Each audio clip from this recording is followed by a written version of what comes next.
Current 27 గంటలు ఇచ్చాం. ఎవ్వరికి కరెంట్ బాధ లేదు.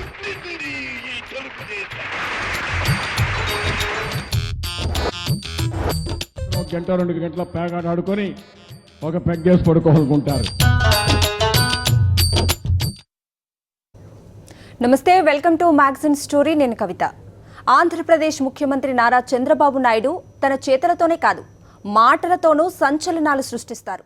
దేశంలో ఏ ముఖ్యమంత్రికి తట్టని, కనీసం ఊహకందని కోణాల్లో చంద్రబాబు నాయుడు వ్యాఖ్యానాలు చేస్తూ తాను అందరికంటే భిన్నమైన నాయకుడినని చాటుకుంటూ వస్తున్నారు.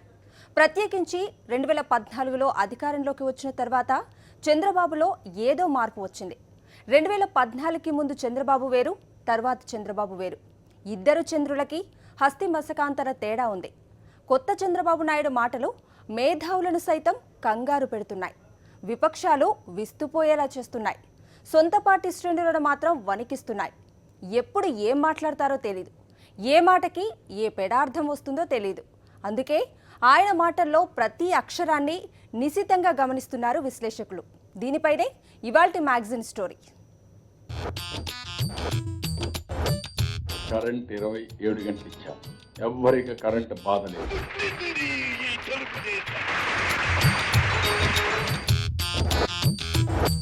ఒక గంట 2 గంటల పేకాట ఆడుకొని ఒక పెగ్గేసి పడుకోవాలనుకుంటారు.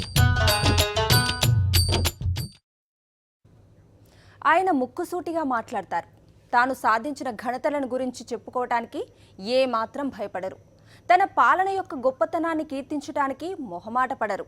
వినేవాళ్లలో ఆయనంటే గిట్టని వాళ్ళు మాత్రం ఆయన వ్యాఖ్యల గురించి చిలువలు పలువలుగా మాట్లాడుకుంటూ ఆయనపై అన్యాయంగా సెటైర్లు వేస్తూ ఉంటారు. ఆంధ్రప్రదేశ్ ముఖ్యమంత్రి నారా చంద్రబాబు నాయుడికి మొహమాటాలు లేవు. మనం చేసిన మంచి పనుల గురించి మనమే చెప్పుకోకపోతే ఎలాగా అని ఆయన తరచుగా మదనపడుతూ ఉంటారు. అందుకే ఆ అవకాశాన్ని ప్రతిపక్షాలకు ఇవ్వకుండా ఆయనే బయట పెట్టేస్తూ ఉంటారు. ప్రత్యేకించి 2014లో అధికారంలోకి వచ్చిన తర్వాత చంద్రబాబు నాయుడులోని కొత్త మనిషి బయటపడ్డారు. ఈ కొత్త చంద్రబాబు నాయుడు తన మాటలతోనే కోట్లాది మందిని కట్టిపారేస్తున్నారు. ఒక్కోసారి షాక్ కొట్టినంతగా కొట్టిపారేస్తున్నారు. ఇప్పుడంటే రాష్ట్ర విభజన జరిగి 2 ఏళ్లు దాటిపోయింది కానీ ఉమ్మడి ఆంధ్రప్రదేశ్లో 9 ఏళ్ల చంద్రబాబు పాలన గురించి చరిత్రకారులు కీర్తించాల్సినంతగా కీర్తించకపోగా ఆయన్ని విమర్శిస్తూ ఉంటారు.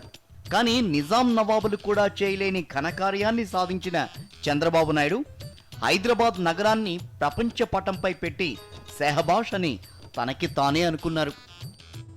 సంపద సృష్టించడానికి హైదరాబాద్ నగరాన్ని ప్రపంచ పటంలో పెట్టిన పార్టీ తెలుగుదేశం పార్టీ. ఈరోజు హైదరాబాద్లో సైబరాబాద్ ఉన్నాం, హైదరాబాద్లో బ్రహ్మాండంగా రోడ్లున్నా, ఈరోజు హైదరాబాద్లో బ్రహ్మాండమైన విమానాశ్రయం కానీ ఇన్ఫ్రాస్ట్రక్చర్ ఉన్నా, ఇవన్నిటికి కూడా శ్రీకారం చుట్టిన పార్టీ తెలుగుదేశం పార్టీ. హైదరాబాద్ను ఇంతగా డెవలప్ చేయడానికి కారణం తెలుగు పిల్లలకు ఉద్యోగాలు వస్తాయన్న ఉద్దేశంతోనే ఆయన అలా చేశారు. చంద్రబాబు 9 ఏళ్ల పాలనలో వ్యవసాయాన్ని సంక్షోభంలోకి నెట్టేశారని విమర్శిస్తారే తప్ప పాపం ఐటీ రంగానికి ఆయన చేసిన కృషి గురించి ఎవ్వరూ చెప్పకపోవడం పట్ల చంద్రబాబు చాలా సీరియస్గా ఉన్నారు. అంతెందుకు, సత్యనాదెళ్ల మైక్రోసాఫ్ట్ అధిపతి అని చెప్పడానికి ప్రతి భారతీయుడు గర్వపడతాడు. అలాంటి నాదెళ్ల మైక్రోసాఫ్ట్లో చేరడానికి కారణం చంద్రబాబేనట. ఈ రహస్యాన్ని చంద్రబాబే ఆ మధ్య బహిర్గతం చేశారు. నాదేళ్ల సత్య మన దగ్గర చదువుకున్నాడు. నేను ఆ రోజు ఇన్ఫర్మేషన్ టెక్నాలజీ మాట్లాడేవాడిని. వాళ్ళ తండ్రి ఐఏఎస్ ఆఫీసర్గా ఉండేవాడు, నా దగ్గర పనిచేశాడు. ఆయన ఒకటే చెప్పాడు, ఒకసారి ఫోన్ చేసి నేను అభినందించాను మీ అబ్బాయికి మైక్రోసాఫ్ట్లో ఉద్యోగం వచ్చిందని. ఆయన చెప్పింది మామూలుగా అయితే ఆయన ఐఏఎస్ పోయేవాడు, మీరు ఇన్ఫర్మేషన్ టెక్నాలజీ మాట్లాడారు, దానిపైన ఆ చదువు చదివాడు, చదివిన తర్వాత మైక్రోసాఫ్ట్కి వెళ్ళాడు. ఈరోజు మైక్రోసాఫ్ట్లో పెద్ద ఉద్యోగం వచ్చింది. 500 కోట్ల రూపాయల పైన సంవత్సరానికి ఆయన జీవితంలో ఒలింపిక్ జరగాలి అని చెప్తున్నావు. కృష్ణా పుష్కరాల సందర్భంగా సంకల్పం చేయి, తప్పకుండా దాన్ని జయప్రదం చేసే బాధ్యత నేను తీసుకుంటాను. అమరావతిలో one of the best infrastructure create చేద్దాం. ఒలింపిక్ గేమ్స్ మన అమరావతికి రావాలి. అలాంటి ఇన్ఫ్రాస్ట్రక్చర్ని మనం నిర్మాణం చేస్తాం. భారతదేశంలో ఏ రాష్ట్ర ముఖ్యమంత్రికి కూడా ఒలింపిక్స్ నిర్వహించే గట్స్ లేవు. అసలు ఎవరికీ ఆలోచనలు కూడా లేవు. ముఖ్యమంత్రులేం కర్మ, అసలు మన కేంద్ర ప్రభుత్వానికే అలాంటి ఆలోచన లేదు. ఒలింపిక్స్లోనే కాదు, నదుల అనుసంధానంలో కూడా కేంద్ర ప్రభుత్వం చేయలేకపోయిన పనిని తాను చేశానని చంద్రబాబు నాయుడు చెప్పారు. నదుల అనుసంధానం చేయాలని చెప్పి ఆలోచించాను. భారతదేశంలో ఎప్పటి నుంచో మాట్లాడుతున్నారు, కానీ గోదావరిని కృష్ణాకు అనుసంధానం చేసిన ఘనత ఒక్క తెలుగుదేశం ప్రభుత్వానికే దక్కింది. చంద్రబాబు గోదావరి కృష్ణా నదులను అనుసంధానం చేశారని చెబుతున్నా జనం మాత్రం నదుల సంధానం జరగలేదని పెదాలు విరుస్తున్నారు. నదుల సంధానమే కాదు, రాయలసీమ కరువును పారద్రోలేందుకు రెయిన్ గన్లతో రైతులను ఆదుకున్నానని చంద్రబాబు చెప్పారు. పట్టిసీమ ద్వారా గోదావరి కృష్ణాను కలిపాము. రాయలసీమలో ఉండే మెట్ట పైర్లు కాపాడాలని ఆలోచించాను. దానికోసం రెయిన్ గన్ కాన్సెప్ట్ తీసుకొచ్చాను. ఒక రోజుకి 1,00,000 ఎకరాలు మెట్ట పైర్లు కాపాడి రెయిన్ గన్లు కూడా తీసుకొచ్చాం. మొన్న వర్షం పడకపోతే రాయలసీమ మొత్తం 2 తడులు నీళ్లిచ్చి 6,00,000 ఎకరాలకు నీళ్లిచ్చి వరుణ దేవుడు కరుణించకపోయినా తెలుగుదేశం ప్రభుత్వం పూర్తిగా పంట కాపాడే బాధ్యత తీసుకున్నామని చెప్పి కూడా నేను మీకు తెలియజేస్తున్నా. అయితే విపక్షాలు మాత్రం రెయిన్ గన్ సంగతి తమకు తెలియదు గాని బషీర్బాగ్లో విద్యుత్ ఛార్జీలకు నిరసనగా ఆందోళన చేసిన పేద ప్రజలపైన, పశ్చిమ గోదావరి జిల్లాలో ఆందోళన చేపట్టిన కాల్దరి రైతులపైన మామూలు గన్స్ మాత్రం ఎక్కువ పెట్టించి కొన్ని ప్రాణాలు గాల్లో కలిపేశారని గుర్తు చేస్తూ ఉంటాయి.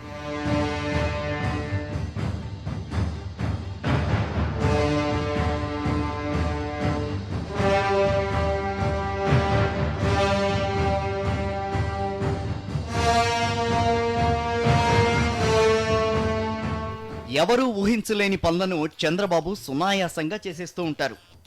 నదుల అనుసంధానం అలాంటిదే. దాన్ని మించిన మరో ఘనత ఉంది. రోజుకున్న 24 గంటల సమయాన్ని కూడా చంద్రబాబు పెంచేశారు. రైతులను ఆదుకోవడం కోసం రోజుకి కనీసం 27 గంటలు ఉండాల్సిందేనని చంద్రబాబు అనుకున్నారు. అంతే, గడియారాలను అలా సెట్ చేసేసి రోజుకి 27 గంటల పాటు వ్యవసాయానికి విద్యుత్ అందిస్తున్నారు. అనుమానాలుంటే ఆయన నోటనే వినండి. అస్తవ్యస్తంగా ఉండే వ్యవసాయ వ్యవస్థని స్టెబిలైజ్ చేశాం. కరెంట్ 27 గంటలు ఇచ్చాం. ఎవ్వరికి కరెంట్ బాధ లేదు. అంత మునుపు రాత్రిలో పోయి కరెంట్ వేసుకునే పరిస్థితి నుంచి పగటిపూట కరెంట్ వేసుకునే పరిస్థితి తీసుకొచ్చాను. ఐటీ రంగానికి ఊపు తెచ్చింది బిల్ గేట్స్ అని అందరూ పొరబడుతూ ఉంటారు. నిజానికి చంద్రబాబు నాయుడు హైటెక్ సిటీ కట్టడం వల్లనే ఐటీ పరిశ్రమ పరుగులు పెడుతోందిట. ముందు ఆలోచించి ఇదే మరి series of brain storming sessions పెట్టాం. పెట్టిన తర్వాత ఐటీకి ప్రాధాన్యత ఇచ్చాను. మన దగ్గర 20 కాలేజీలు 25 కాలేజీలు ఉన్నాయి, కనీసం కంపెనీలు లేవు. ఫస్ట్ నేను ప్రారంభించింది హైటెక్ సిటీ. ఎవరైతే ఎల్ఎన్టీ ఉన్నారో వాళ్ళని పిలిపించి ఒక టవర్ కట్టమన్నాను. వాళ్ళు 18 నెలల్లో కడతానంటే కాదు అని 14 నెలల్లో కట్టించాను. హైటెక్ సిటీ వచ్చింది. అంతలోనే అమెరికా మొత్తం అన్ని దేశాలు తిరిగి అక్కడంతా కూడా కంపెనీలు తీసుకొచ్చాం. 30 కాలేజీలని 250 కాలేజీలు పెంచాం. ఈరోజు ఈ ఐటీ కంపెనీలు ప్రపంచం అంతా పనిచేస్తున్నారంటే, ఐటీ ప్రొఫెషనల్స్ పనిచేస్తున్నారంటే ఆ రోజు వేసిన ఫౌండేషన్. ఒలింపిక్స్ నిర్వహించడానికి రెడీ అయిపోతున్న చంద్రబాబు నాయుడు ముందు చూపు కారణంగానే ఇప్పుడు పివి సింధు ఒలింపిక్స్ పథకం సాధించిందని చాలా మందికి తెలియదు. ఆమె గురువు గోపీచంద్కు స్ఫూర్తినిచ్చిన కరణం మల్లేశ్వరి అందరినీ కూడా వెన్నుతట్టి ప్రోత్సహించింది చంద్రబాబే. 2000 సంవత్సరంలో మొట్టమొదటిసారిగా మల్లేశ్వరికి బ్రాంజ్ మెడల్ వచ్చింది. బ్రాంజ్ మెడల్ వస్తే నేను లాల్ బహదూర్ స్టేడియంలో పెద్ద మీటింగ్ పెట్టి సన్మానం చేశాను. ఆ రోజు నేను సన్మానం చేస్తే గోపీచంద్ మీ మారిగానే ఎదురుగా కూర్చున్నాడు. ఆ స్ఫూర్తి తీసుకున్నాడు. అక్కడి నుంచి ఆల్ ఇంగ్లాండ్ బ్యాడ్మింటన్ ఛాంపియన్షిప్లో విన్నర్గా వచ్చాడు. గోల్డ్ మెడల్ వచ్చింది. హైదరాబాద్కు వచ్చాడు. ఆ రోజు మళ్ళీ ఆయనకు సన్మానం చేశాను. సానియా మిర్జాకి సన్మానం చేశాను. దారుణమైన విషయం ఏమిటంటే ఈ విషయం ఆయా ఆటగాళ్లకు కూడా తెలియకపోవటం. గోపీచంద్, పివి సింధు, మల్లేశ్వరి వీళ్లలో ఏ ఒక్కరూ కూడా నిజాయితీగా తాము పథకాలు సాధించడానికి చంద్రబాబే కారణమని చెప్పకపోవడం దుర్మార్గమే అవుతుంది.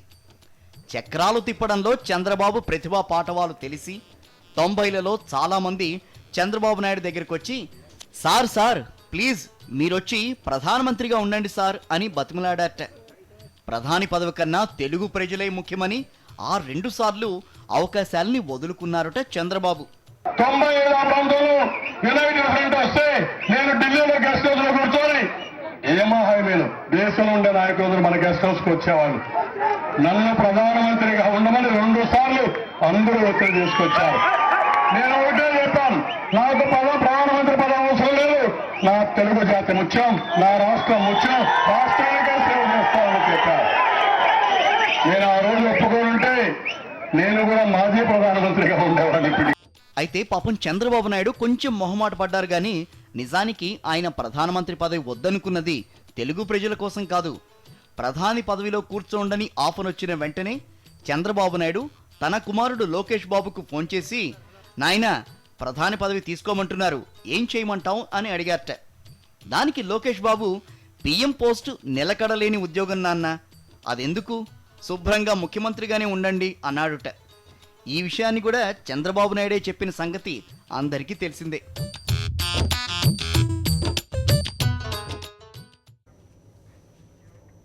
మ్యాగజైన్ స్టోరీలో షార్ట్ బ్రేక్ తీసుకుందాం. కరెంట్ 27 గంటలు ఇచ్చాం. ఎవ్వరికి కరెంట్ బాధ లేదు.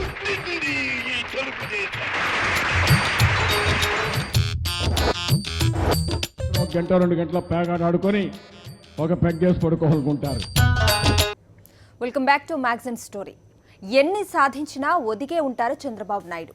ఎన్టీఆర్ వంటి లెజెండ్ని రాజకీయాల్లోకి తెచ్చిందే చంద్రబాబు. అయినా ఏనాడు చంద్రబాబు గొప్పలకి పోలేదు. ఏదో ఓ సందర్భం వచ్చింది కాబట్టి ఈ మధ్యనే ఈ విషయం బయటపెట్టారు. ఇలాంటి ఘనతలు చాలా ఉన్నాయి ఆయన జీవితంలో. అయితే ఏవీ కూడా ఆయన చెప్పుకోరు, సందర్భం రావాలంతే. ఎన్నికల్లో ప్రత్యేక హోదా హామీతోనే ఓట్లు అడిగారు చంద్రబాబు నాయుడు.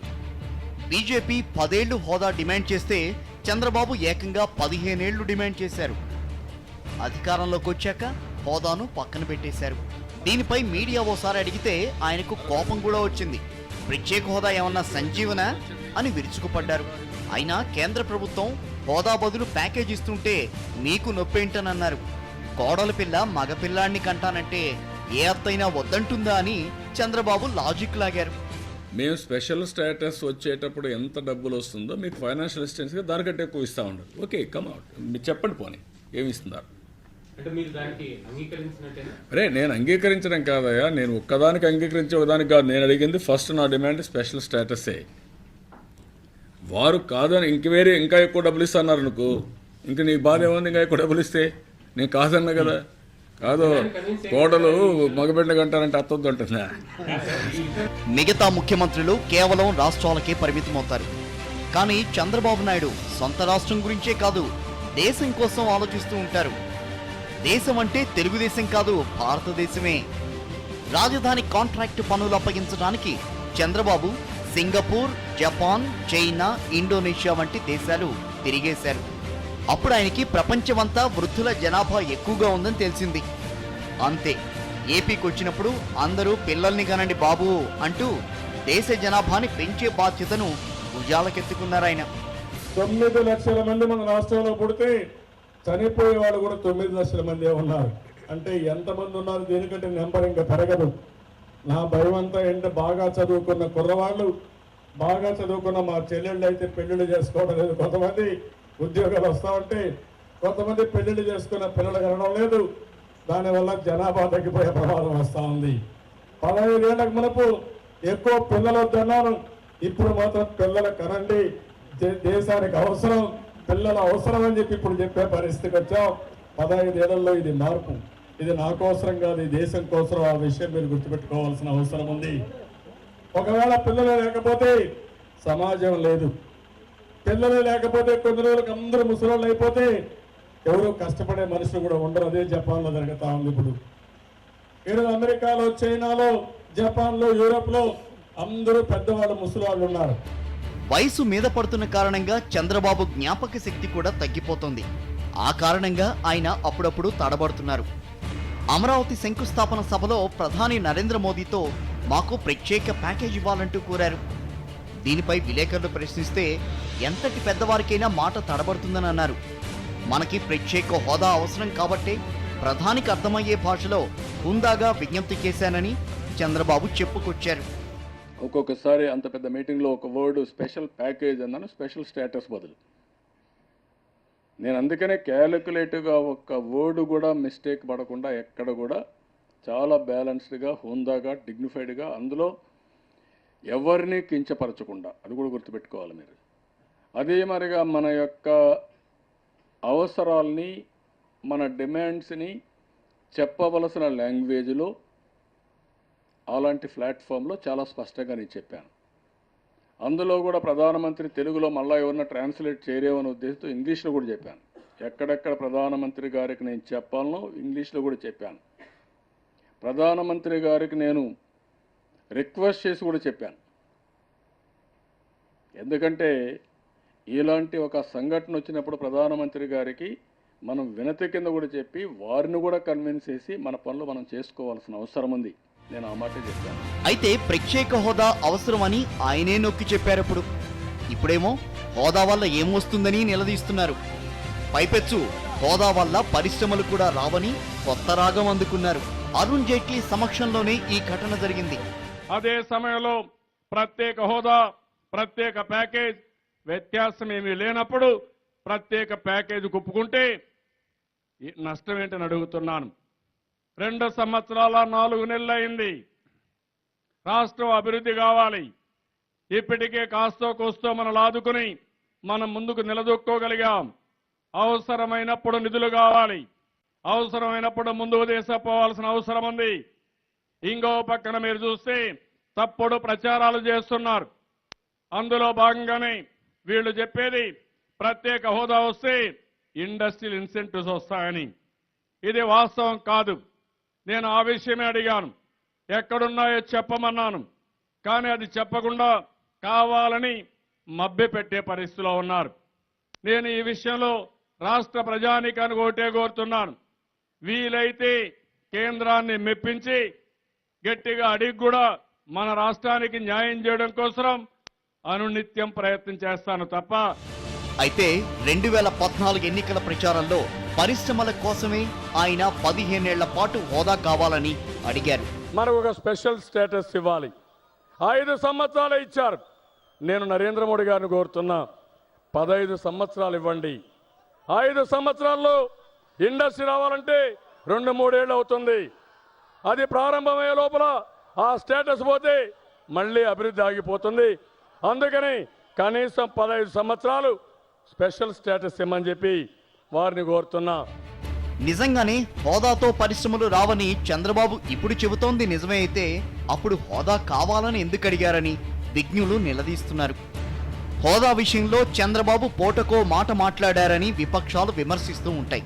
అయితే చంద్రబాబు మాత్రం ఎప్పటి పరిస్థితుల్ని బట్టి అప్పుడు తోచింది మాట్లాడుతూ ఉంటారు.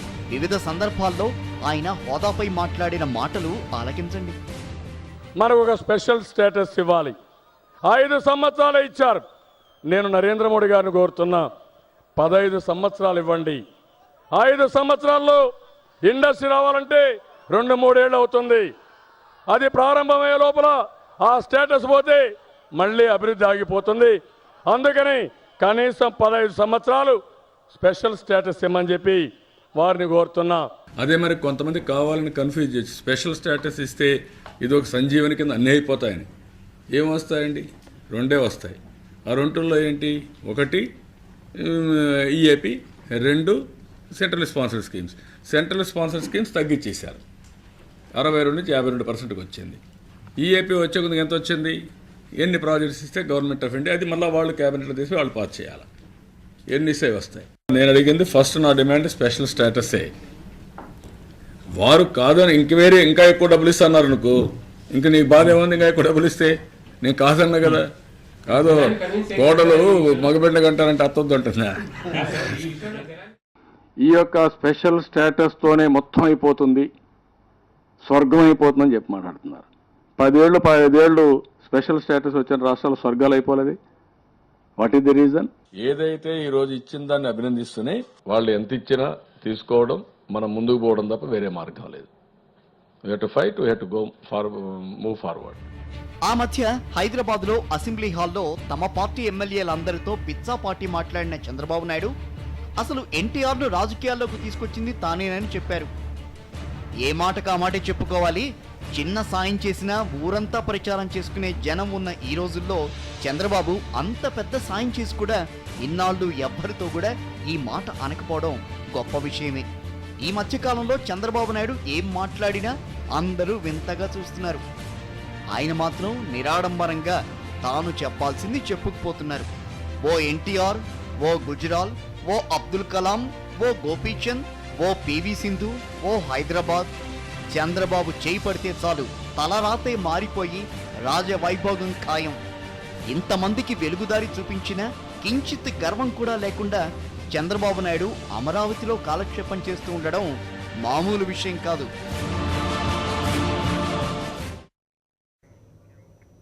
ఇది ఇవాల్టి మ్యాగజైన్ స్టోరీ. మరో ఇంట్రెస్టింగ్ టాపిక్తో మరో బులెటిన్లో కలుద్దాం. అంతవరకు స్టే ట్యూన్ టు సాక్షి.